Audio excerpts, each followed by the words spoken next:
Thank you, Rob, David, and all the people involved in CTC for inviting me. Just before starting, let me mention that I was really happy to see many people working with females and males, because I think that until very recently, there was a high bias towards male physiology, and especially in metabolic research. So in my case, this is a female disease.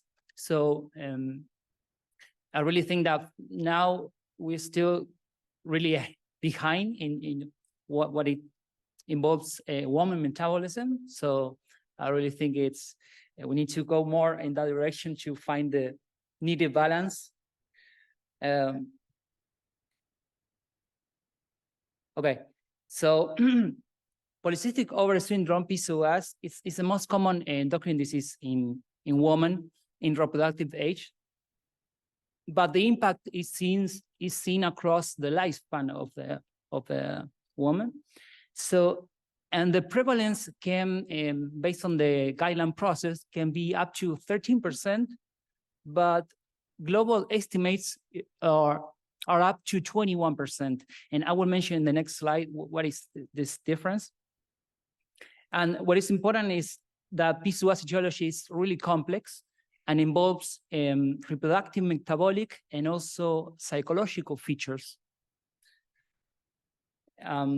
So about what is the criteria for diagnosing PCOS is a reproductive criteria that involves the presence of oligo or anovulation, hyperandrogenism that can be clinical or biochemical, and the presence of the polycystic ovary on ultrasound.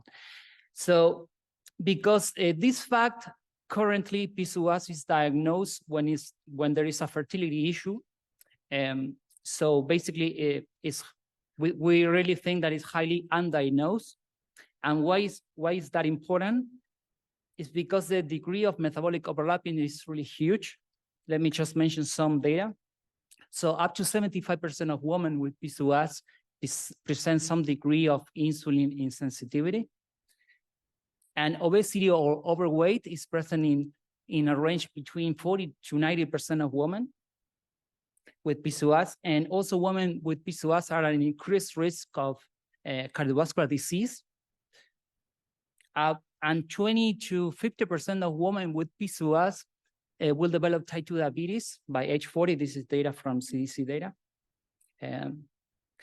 So what I really think, along with many people in the field, is we should place polycystic ovary more in a global spectrum of what is called the metabolic syndrome, in which we don't know what is the association between the components of metabolic syndrome, but we also know that this in turn increases the risk for cardiovascular disease, type 2 diabetes, and liver disease. And I also added what is currently largely underexplored, that is the role of genetics, and also any possible Gene-by-PCOS interactions. Currently, we don't have that kind of data. So what we think is, by using mouse genetic reference panels, we can gain insights into these questions. So let me just, this is an ongoing work, and let me just mention what is the pipeline and the methodology that we use. Basically, we recreate PCOS in inbred, classic inbred strains or BXDs mice. So we mimic PCOS and we follow during 6 weeks this protocol. And about the PCOS model that we have, we implant subcutaneously a drug that is called letrozole. This drug, what it does is blocks the enzyme that converts androgen to estrogens. Basically, doing that, we increase androgens. And during these 6 weeks, we perform a number of in vivo analyses, including echocardiography. We evaluate left ventricular function and aerodynamics. We perform glucose tolerance test.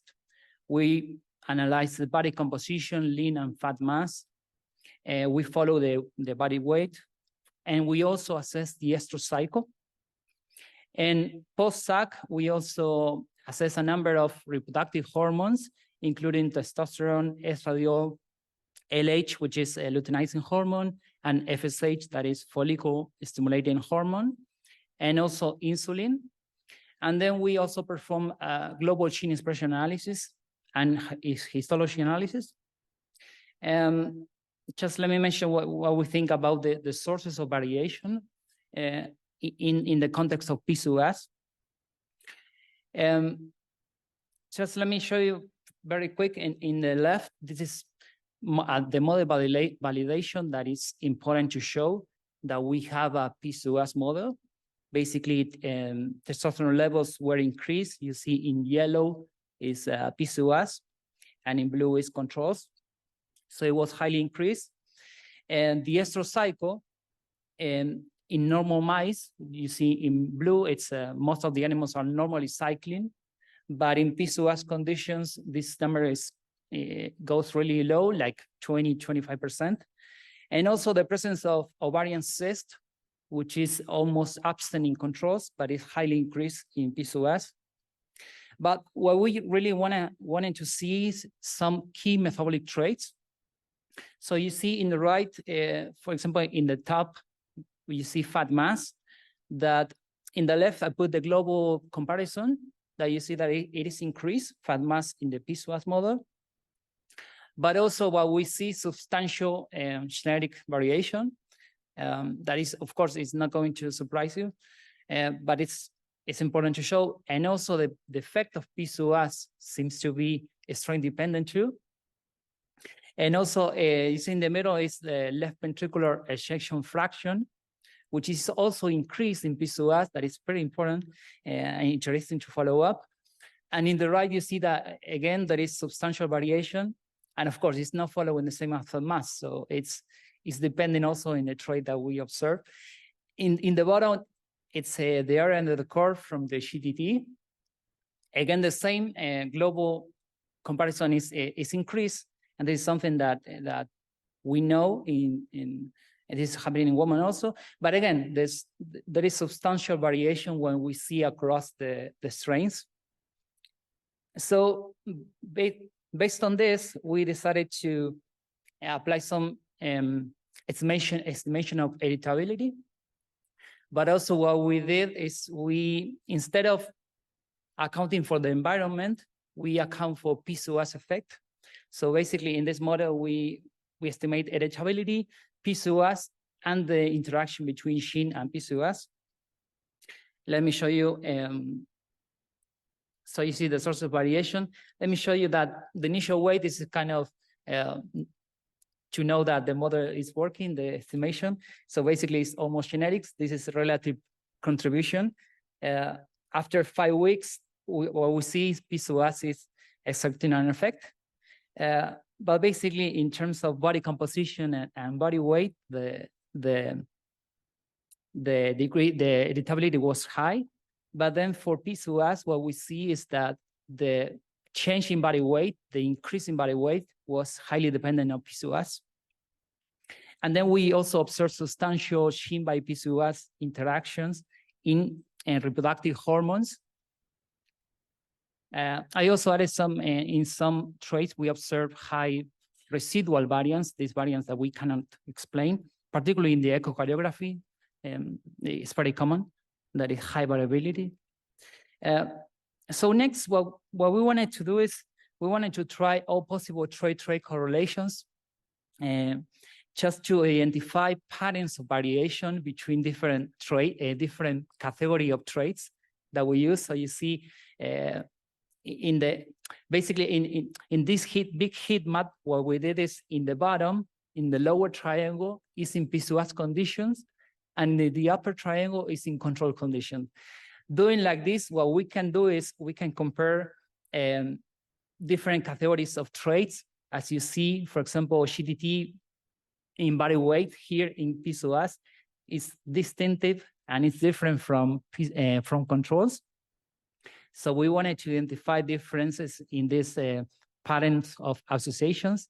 So we found differences in GTT body weight, body composition, and GTT hormones by heart function. But then what we wanted to do also is we wanted to assess the PCOS impact across the traits that we measure. So what we did is we took the delta correlation between PCOS and controls, and we constructed a network with that the traits. In this one, what you see is we color by the different category of traits that we assess. And then when we see the network, what we can do also is we can apply some estimation of centrality in order to quantify what we see in the network. So basically, what we found is that LH and LH-FSH ratio, these are two reproductive hormones that also are coming from the brain, so pituitary. So they seem to be the most important traits connecting reproductive and metabolic traits in this network. We also found testosterone as really important and delta body weight in the top 5 of the traits connecting reproduction and metabolism. And then what we wanted to see is we wanted to evaluate the disease susceptibility of the strains. So what we did is we took the row C scores for selected traits. You can see the traits in the right. So in selected traits, we accounted for the row C scores, and we plotted the mean for each strain condition. And in doing like this, for example, you can see that in red, we put Cassenius, controls, and PCOS. This is cluster 2. So doing like this, what we can see is that Cassenius doesn't differ, controls by PCOS. So basically it was kind of unresponsive to the treatment. And I think this is kind of expected. It's seen like an outgroup for many things, this strain. But we also observed kind of the same for the BXC 125 and also AKRJ. And I think there was another one that seems to be kind of unresponsive. But in the contrary, we observed some strains that were highly responsive to the disease susceptibility. We can mention, for example, HA 129, DBA, and also some BXDs like BXC 124, BXC 73. And also we put in dashed lines here C57, which is the most used strain. What we observed that there is some kind of differentiation, but it was not the most. So just to put the most common strain. Then at last, I want to show this global gene expression analysis that we did. The ovary is a central tissue for understanding PCOS. So what we did is we did global gene expression analysis, and then we looked for the human orthologs of the DEGs. And then what we did is we enriched in human diseases. And let me show you that this is called a gene concept network. And we plot some of the most important diseases that we found enriched in those genes. And the diseases that we found are hyperandrogenism. That is interesting to see that, of course, intersect with humans. But we also observe inflammatory diseases and also pregnancy-associated hypertension, a reproductive disease. And we also highlight some of the genes that are connecting these diseases that we think are really important for us for downstream analysis, estrogenic genes related to hormones, inflammatory genes. And then at last, we did kind of similar approach to GWAT, to adipose tissue, another really important tissue for PCOS. And when we enrich in human diseases, we observe weight gain. This is an annotated human disease. And also liposarcoma, another one from adipose, but also again, some developmental diseases, so related to PCOS, and also pregnancy-associated hypertension. And then when we plot also some of the stronger genes connecting these diseases, we observe many genes known and some others not known that we want to use for, again, follow-up and downstream analysis. So basically, as a summary, we established a PCOS model to study relevant mechanisms intersecting reproduction and metabolism that will allow us to perform some of these system-level analysis in order to gain insights into this highly relevant and currently largely underexplored disease. So we are doing also integrating different layers of information. In our lab, we use testing inter-organ communication and one approach to understand more of the connection between the organs. We are also doing integration with human and mouse databases, including the HMDP, and I talked some with Rob about using the Gene network for BXDs. And we ultimately wanna use this as a resource model to study this broad spectrum of female disease, and potentially use it as a discovery tool. So I want to thank my lab, particularly Marcus Seldin, my PI, and all the people in my lab. Of course, Rob, David, for all the help with the BXTs and all the guidance in using these mice. Also the people from Sydney, David Shanes, Marie Nelson, they are helping us in these approaches too. And the Quinas lab also from UCI. And thank you for your attention, and any questions, ideas?